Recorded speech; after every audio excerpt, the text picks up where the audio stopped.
So hello guys, samahan niyo ako mag-ayos today kasi may pupuntahan tayo. Nag-skin prep na rin ako, then naglagay na ako ng contact lens. So ngayon magpa-primer na tayo. Gagamitin nating primer is for O2O, bago pa kabukas ulit. O2O, Zero Pores, Invisible Pore Soft Focus. Actually hindi naman ako ma-makeup, pero ngayon kasi alis tayo. So, kasi work na ako nag-makeup, alis tayo, so bigyan natin ng chance. So, bago pa siya guys. Super elegant ng ano niya. Lagayan. Kano ba siya kadami? Ang ganda din ng consistency niya. Sana matago nito yung mga chismis sa pagmumukha natin, no? Mas madali pala ilagay pa ganito. Ganito pala yung purpose niyan. Charing.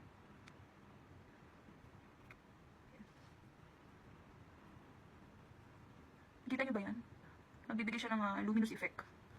Translucent. Ganun. Sibuyas lang.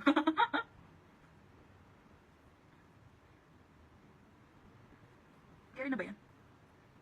Super dali lang na i-blend guys. As in, ang ganda.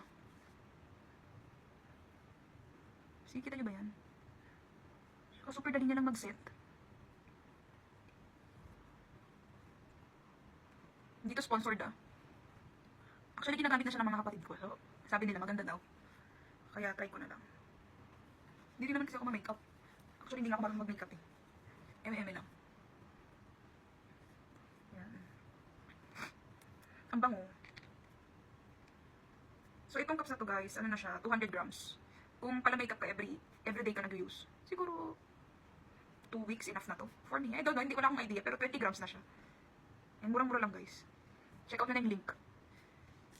Check out nyo na yung sa yellow basket ko. So, nagsiset naman siya kaagad. Kasi yung mga imperfections sa pesniante. Ay! So, magkikilay muna tayo. At ang gagamitin natin kilay ay ang usong-usong kilay ng mga batang 90s. Sorry! Ayan! Pencil. So, may nalaglag. Kilay muna ako. Hindi kasi ako marunong gumamit ng tinday ng ano. Yung nauuso naman yun na ano. Na pang kilay, yung pomade, yung brow soap. Tsaka yung pag-apply ko ng kilay, huwag nang pansinin.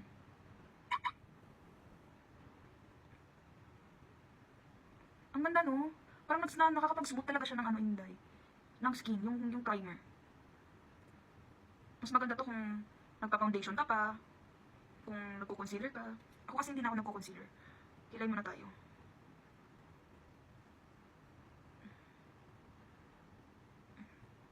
Okay na yan. Ayoko din naman kasi yung pakak na kilay girl. Gusto ko yung lang na masabi lang na may kilay tayo. Pantay ba?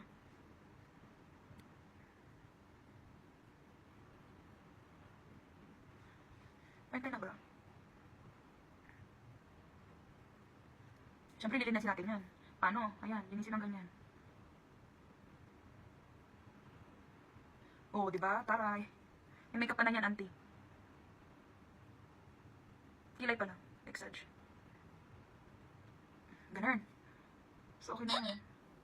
Si Shopee tinatawag na ako, mag-affiliate pa daw ako ng ibang product, So, for me, okay na ako sa ganyang kilay. So, actually, yung ginagawa ko para maging ano siya, bushy tingnan. So, naglagay na ako ng, diba, brow pencil. So, nilalagyan ko siya ng mahiwagang mascara. Yan yung nagbibigay ng bushiness. ng ano. Pero, be careful lang kung gagawin nyo kasi minsan pag naparami yung apply nyo, nagdidikit-dikit kasi siya. Kasi hindi naman kasi siya for brows.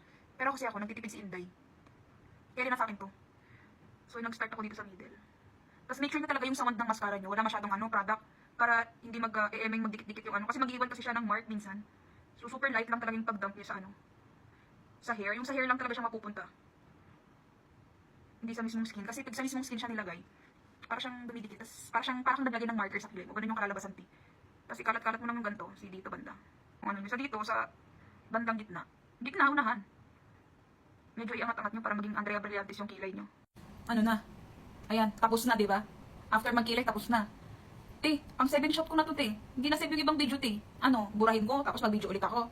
Ano, nakakainis. Ayun na nga mga inday. Ito nga kasi, di ba, ito yung primer na ginamit natin. Super ganda kasi super nag-blend siya sa skin natin. Skin with eye.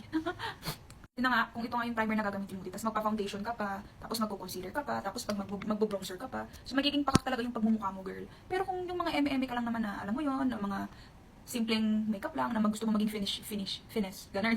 Maging finesse yung itsura ng pagmumukha mo. Pwede mo siyang gamitin, tapos magpulbo eme ka na lang. Tapos magiging super ganda lang talaga ng kalalabasan. Kita mo ba yan? Ang ganda, diba? Ayun na nga.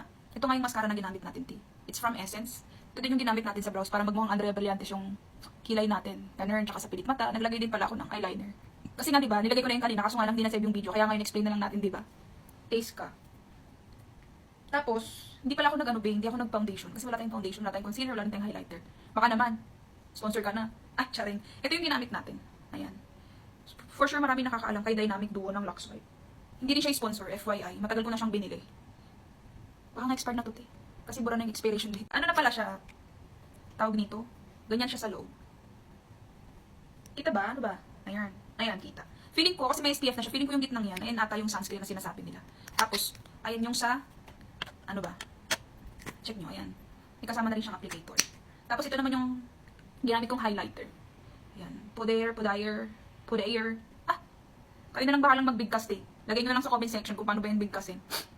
Tumutuloy yung sipon natin. Yan, okay. Halata pa ba yung highlighter, T? Ayan, check nyo. Ayan, namuba, diba? Namuba, diba? Pero kaya lang yan kasi may double eyelid naman tayo. Hindi na yung mapapansin, T. Ayan, naglagay tayo dito, naglagay tayo dyan, naglagay tayo sa ilong. Yun na nga, wala kasi tayong eyeshadow, mga auntie. So, ayan na lang yung ginamit kong eyeshadow. Okay naman. Naglagay ako sa ilong, ayan, sa pisngi. Kiber na yan. Pag natamaan ka ng camera, T, pag nag-picture ka, yan, naliliwanag yung buhay mo. Kita mo ba yung mga shining shimmering na yan? Tapos, ayan na nga, ito yung ginamit ko sa labi ko. Lip gloss lang yan in light. Makita mo, ang ganda, diba? Kita mo nga. See, ako nag-design yan, akla. Short story lang. Kasi dati, nagre-brand ako ng tingin. So, kasama siya sa lip gloss. Nag-avail din ako. Kaso, hindi siya na-push kasi hindi siya na-focusan na ibenta. Kulang din sa marketing. Kasi busy na rin kasi yung kapatid ko kasi college na. So, hindi na nga talaga siya na-focusan na ibenta. So, ngayon ako na lang yung gumagamit. Though may sale naman ako pa konti-konti. I think, nakuha ko naman yung pinuhunan ko dun sa pagre-rebrand ng tint. Pero hindi kasi siya totally naubos lahat. So, pinabigay ko na lang siya sa mga friends ko. Tapos, ayun nga, ako na nga yung gumagamit. Ewan ko kung na-bet nila. Pero ako bet ko naman siya. So, carry na. Ilagay ko rin pala siya dito. As a blush on, ganun. So, ano pa inantay mo, T? Ayan. Ayan na. Ayan na. Sige na. Mag-check out ka na. Check out mo na yan, T. Nang sumayasaya naman ako at mawala ng kabadripan ko. Check out mo na yan, T. Kung gusto mong pumatag yung pagmumukha mo at maging finish yung, alam mo na, pag-flat mo ng makeup. Flat!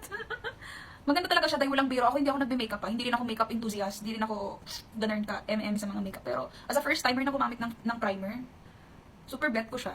Kasi kahit alam mo yun, kahit ito lang yung gamitin mo, mag-primer ka lang, tapos magpulbo ka na, ay te, feeling ko pakak na yung pagmumukha mo. Matatago na yung mga chismis sa pagmumukha mo, te. Ayan, nakita mo ba yan? Oo, diba? Kinaganda ko na yan. Ito lang yon. Ito yung secret dye. Ano pa? Check out mo na yan sa yellow basket ko, te. Ano? So, ayan. Ano na, babay na. Tapos na. Diba? Pero yung buhok ko, ewan ko kung anong gagawin ko dito. Kasi parang ang oily ng hair ko ngayon. Parang feeling ko hindi siya makikisama. Ipupusod ko na lang ba siya? Or what? Pero try ko i-blower. Kasi feeling ko talaga, gusto ko talaga magkulot dye. Kaso, parang super oily ng hair natin today. Parang, bahala na nga. Sige na, babay na.